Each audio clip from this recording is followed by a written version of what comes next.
بعد مولا علی قسم کھاتے ہیں، بہت بڑی بات، قسم کھا کے ایک زبردست بات بتلاتے، یہ جگانے کے لیے، ہم جیسے غافلوں کو جگانے کے لیے، ہم سو رہے ہیں خواب غفلت میں۔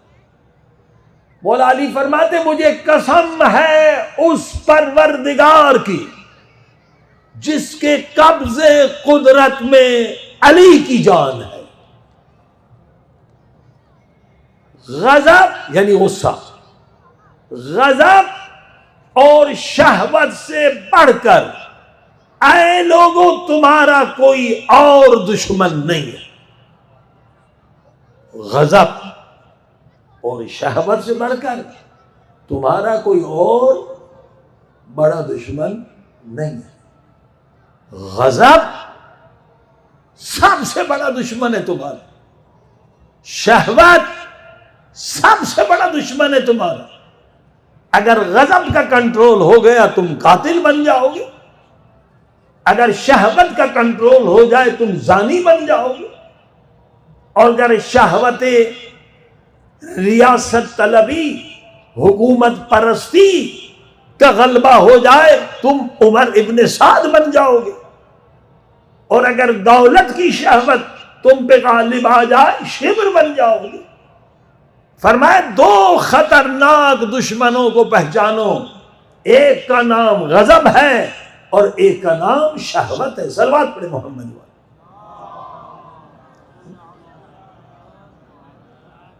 اور سب سے زیادہ فرمایا لوگ جہنم میں انہی دو شیطانی لشکروں کی وجہ سے جاتے۔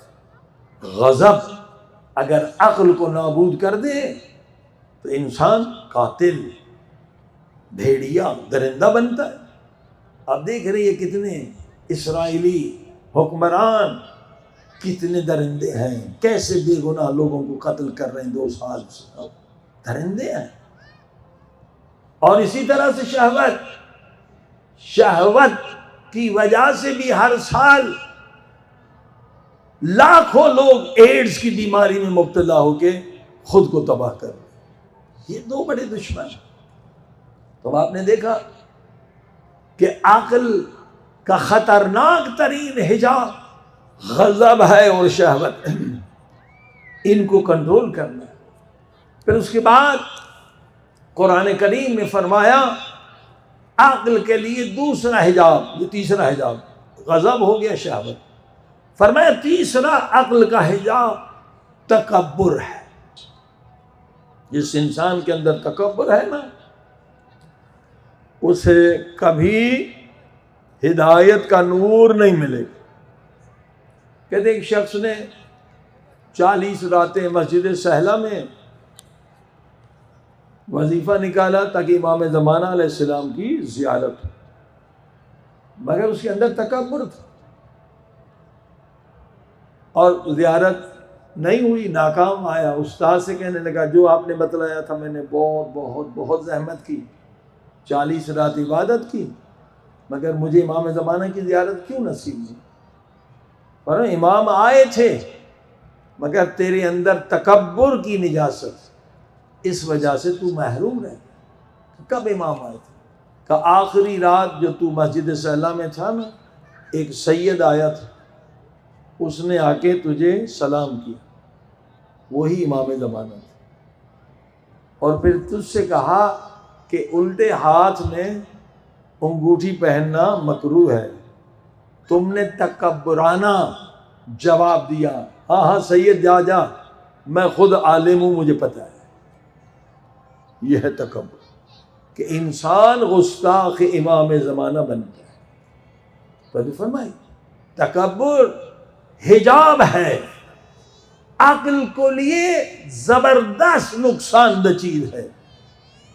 عقل حاکم نہیں بن سکتا آپ کے وجود پر اگر تکبر۔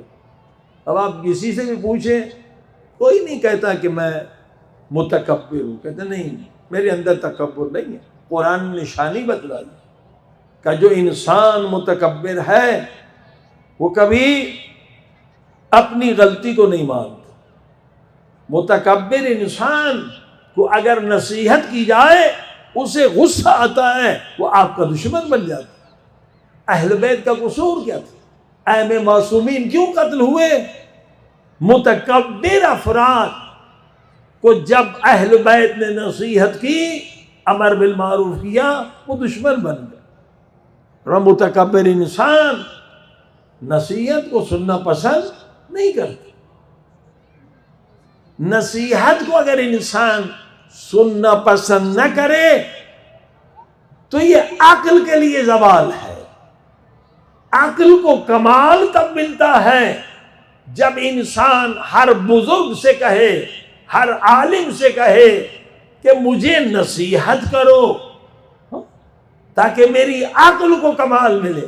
مولا علی علیہ السلام اپنے صحابی سے کہتے ہیں مجھے نصیحت کرو، وہ ہاتھ جوڑ کے کہتے مولا میری کیا حیثیت ہے آپ کو نصیحت کروں؟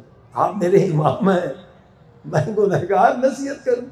امام نے فرمایا نہیں، مجھے نصیحت کرو تاکہ قیامت تک آنے والے لوگوں کو پتہ چلے کہ نصیحت سننا سنت مولا علی ہے، مجھے نصیحت کرو۔ مولا کیوں؟ مولا نے فرمایا جو اللہ نے اثر نصیحت سننے میں رکھا ہے وہ بیان کرنے میں نہیں رکھا۔ بڑے بڑے مراجع اپنے شاگردوں کے درس اخلاق میں جاتے تھے تاکہ انہیں نصیحت جو نہیں سنتا وہ عقل کو نابود کرتا، اور نصیحت نہ سننے والا متکبر ہے، اس کے اندر تکبر کی نجاست، اور تکبر کفر ہے، فاستکبر وکان من الکافرین۔ شیطان نے تکبر کیا، ہزارہ عبادتیں برباد ہو گئی۔ تکبر حجاب ہے عقل کے لیے، عقل دفن ہو جاتی ہے، نابود ہو جاتی ہے۔ کیوں؟ کیونکہ انسان کے اندر تکبر ہے۔ تکبر کی دوسری نشانی، جب پروردگار نے کہا شیطان سجدہ کر آدم کو، اس نے کیا کہا؟ قال رب بما اغویتنی، اے میرے اللہ میرا قصور نہیں ہے تیرا قصور ہے۔ یعنی غلطی کو نہ ماننا ہی شیطانیت، نصیحت کو نہ سننا ہی شیطانیت ہے۔ اس انسان کے لیے ہدایت کے دروازے بند ہیں، توبہ کے دروازے بند ہیں جو نصیحت کو نہیں سنتا، اپنی غلطی کو نہیں مانتا۔ شیطان نے یہی کہا میرا قصور نہیں ہے میرے اللہ تیرا قصور ہے، میں تو اچھا بندہ تھا، میں سجدہ کرتا تھا، عبادت کرتا، تو نے مجھے گمراہ کیا، اگر تو آدم کو سجدے کا حکم نہ دیتا میں تجھے سجدہ کرتا رہتا۔ یہ دیکھیے یہ ہے شیطانیت۔ تکبر حجاب ہے۔ صلوات پڑھیں محمد والے۔